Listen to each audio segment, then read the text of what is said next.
over a decade ago, as an impressionable young woman in her 20s, I spent some time in Mexico City, where I encountered for the first time the life and works of Frida Kahlo. I have this distinct memory of walking through her sunlit home with bright blue walls, now a museum frozen in time. I didn't know it then, but it was these moments of connecting deeply with one woman's quest for self-realization that left an indelible impact. Today, I'm here to share with you my experiences from the iconic Women Project, a story of creative self-expression, mine as well as that of women cutting across time and geographies, a tribute to their unique ways of seeking individuality, and my own profound journey of discovery and transformation. One day, a couple of years ago, Frida was on my mind as I was going through a particularly difficult phase in my life. I wanted to feel and embody her courage and fighting spirit, and I thought to myself, I'd like to invoke my own inner Frida.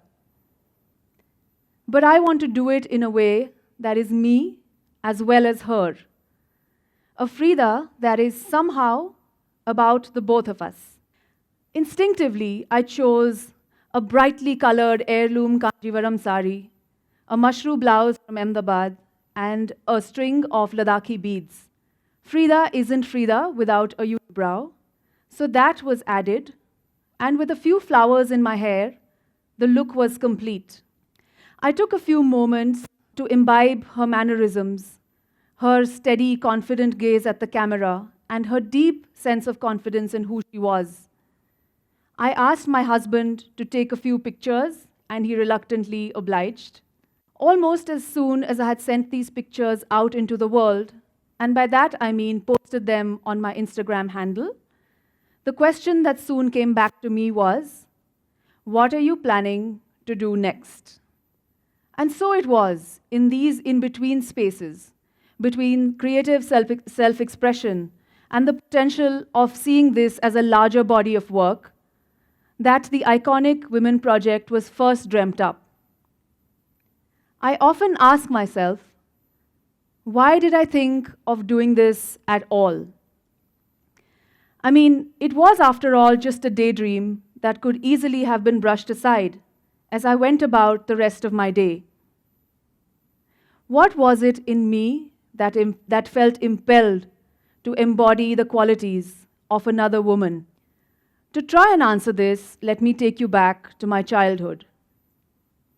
My fascination with vintage, with history, with lives lived in different eras, goes back to my father, a historian with a passionate interest in its impact on our lives.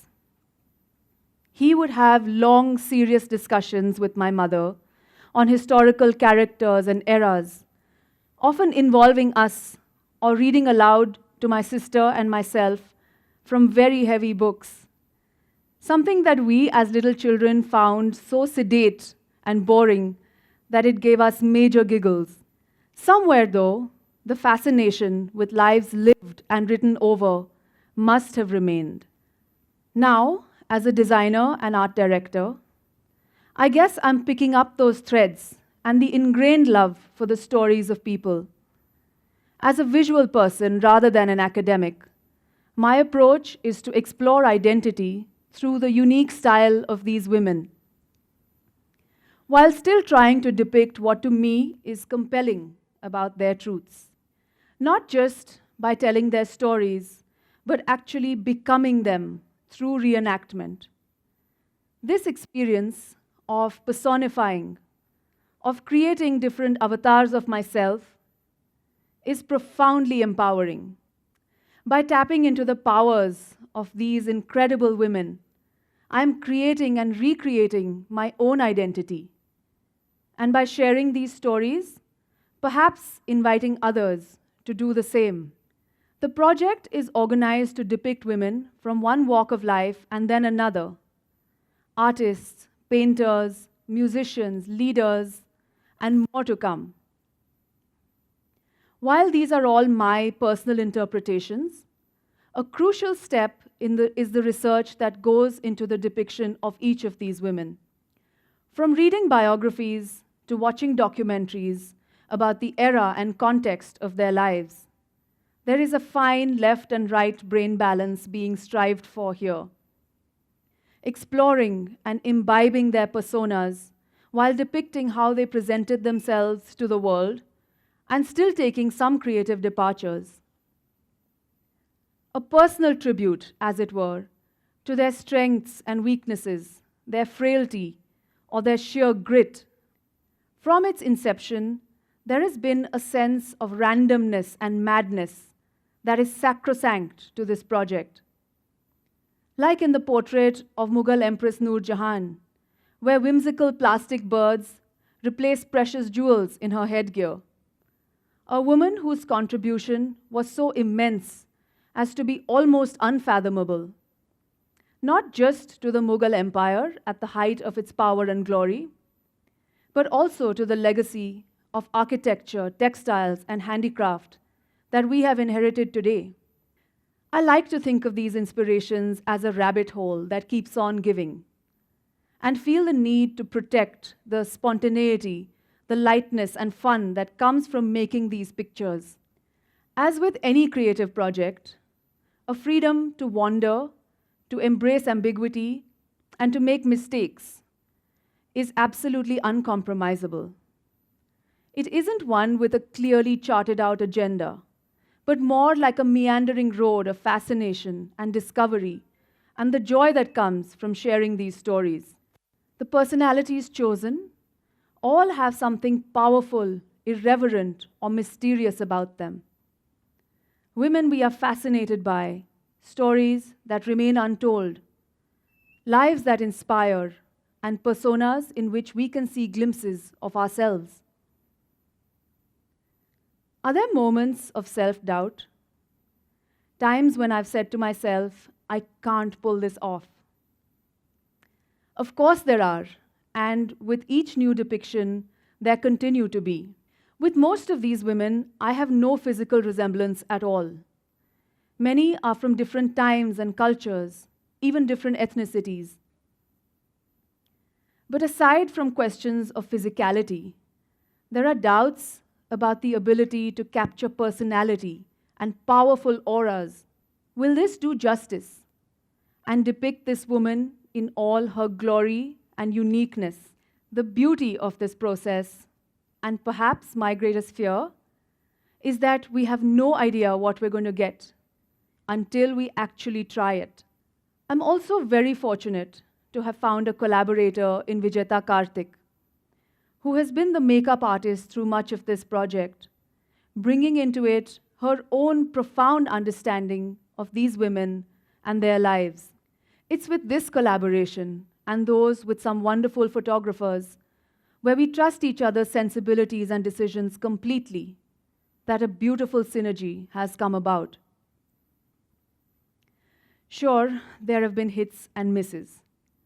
Some personalities, in spite of deep research, have remained more elusive to me than others. Some of these women haven't quite let me in. Behind the scenes, a fair amount of editing is needed too. Pictures and text that are considered less than accurate or artistically not up to the mark don't see the light of day, and those are never released. What I often ask myself is, how is this impacting me? Am I just dressing up as someone else? Or is this something much deeper? And the answers that are slowly unraveling indicate strongly that this is as much an internal journey as it is an external one. As with most performance art, it is a form of embodiment that is powerful and profoundly transformative. It is about forming a connection with these women and everyone who is touched by the images in some form. On the face of it, each portrait can appear isolated from the other, disconnected, self-sufficient. But underneath, they are collectively and infinitely the representations of women through the ages. There is something in each of these women that is about all of us, that speaks to you and me and who we are today. It inspires and it connects, challenging what notions we might have of otherness or us and them. These and other realms have slowly started to open up through the ongoing process of discovery, the lives and context in which they lived, and the actions they took to achieve their freedom. In a project so personal, so close to the heart as this, there starts to develop, almost osmotically, a much deeper appreciation for the work and contributions of these women. Take the soul-touching music of M.S. Subbulakshmi, for instance, which invites us to slow down and be present as we listen to the peace and quiet that her voice invokes. Or gazing at Yayoi Kusama's work, while marveling at her ability to single-mindedly create art as a way to deal with constant hallucination, anxiety, and neuroses, almost as if this were her only path to survival. And so the fighter in her has fiercely covered her canvases, rooms, objects, and even her clothes in infinite dots. The beauty and reward of telling stories through creativity is the conversations they spark. Men and women alike have responded with openness and acceptance to the pictures, often conveying with excitement how they relate to certain aspects of a person or have a newfound respect for someone else. Many people see in the portraits a tiny reflection of themselves.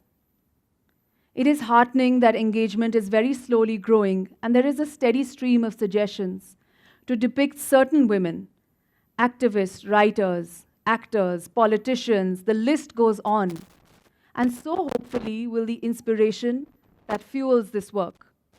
As with any other undertaking, it's the challenges and constraints that sometimes really make it worth doing. In this case, many of the costumes and headgear are crafted by hand.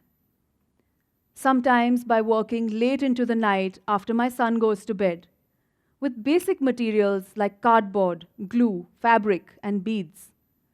Some bits are made with found objects or everyday household things taken out of their usual context. Like in the reenactment of the last Queen of Mongolia, where a humble wooden printing block and a brass puja bell were used to make the crown for Her Royal Highness. The costumes are never bought or rented, but instead made and creatively draped, often using saris to depict the clothes of completely different cultures. In this way, most of the looks have an experimental, invented feel, rather than being a perfectly finished product. Into this mix are thrown quirky little twists, and the outcome is one of playfulness and spontaneity, overlaid with research and storytelling that come together to form these narratives. And so, gazing at the stone statues of medieval women, or the ceremonial death masks of queens from ancient civilizations, one can't help but wonder about their lives, how they planned their next move, or defied their world to do something audacious, or gave expression to their inner being by creating enduring art or music. Did some of them ever wonder how life would change for women down the centuries or millennia? Did they hope that it would? Hatshepsut, the powerful female pharaoh of ancient Egypt, decided to dress and present herself as a man in order to convince her country that she was indeed fit to rule. Little has changed in 3,500 years if Hillary Clinton, as the presidential candidate in 2016, felt the need to ironically remark, "If I want to knock a story off the front page, I just change my hairstyle." And so here we are, still discussing perceptions of women's appearance, our rights over our own bodies, or agency over how we choose our work or partners. These narratives and debates were around then, and we don't need to look far to see that they are still here now. We find ourselves in a continuum, part of a chain that links women in another time and place to women like you and me today. And so, having come this far, begs the question, what now? Well, the central intention is to keep at it, while building on what's already been done, reaching more people through reenactment and compelling stories. As it evolves, there are many possibilities that open up. A community of people who find inspiration in exploring their own identity through the stories of others, connecting with their inner Esmat Aldaule one day and Amrita Shergill the next. A space where everyone gets to be who they want to be at that particular point in time. A platform on which to discover and share for anyone who wants to explore creativity through reenactment and storytelling. The shape this might take, a book, an exhibition, or a social media handle as it is now, is beautifully open-ended and mutable. Reenactment art is inherently powerful in its ability to move us despite time and place. It forms a thread of continuity across people and eras, empowering in a way that isn't easy to measure and map. It calls for the courage to become another and allow ourselves to go down that rabbit hole of curiosity. Because it is when we are curious that we observe, wanting to take a closer look. We wonder, we empathize, and in a quiet, subliminal way, we connect. We understand and we see a bit of ourselves in the other, realizing that we aren't so different after all. And so it is with this series of reenactments of iconic, unforgettable women that I come face to face with my own strengths and vulnerability. By internalizing their attributes, I add facets to myself, embracing various identities, and through that, infinitely enriching who I am.